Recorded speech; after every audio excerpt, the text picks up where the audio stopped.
முக்கிய செய்தியாக பார்த்து வருகிறோம். சென்னை கோயம்பேட்டில் பொங்கல் பண்டிகையை முன்னிட்டு சிறப்பு சந்தை தொடங்கியுள்ளது.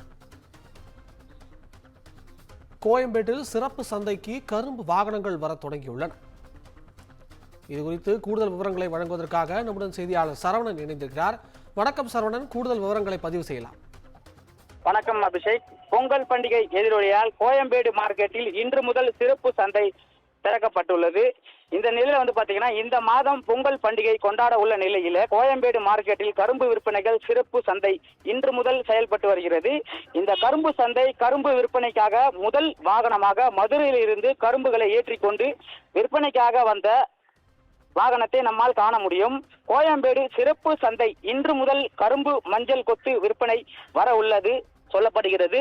குறிப்பாக மதுரை, திண்டுக்கல், ஆந்திரா, தேனி உள்ளிட்ட மாவட்டங்களில் இருந்து அதிக அளவில் விற்பனைக்காக கரும்புகள் வர உள்ளது எதிர்பார்க்கப்படுகிறது.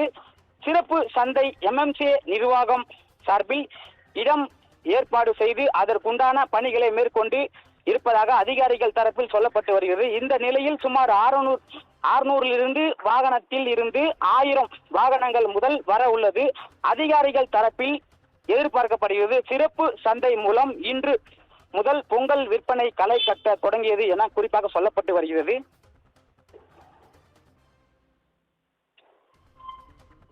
தகவல்களுக்கு நன்றி சரவணன்.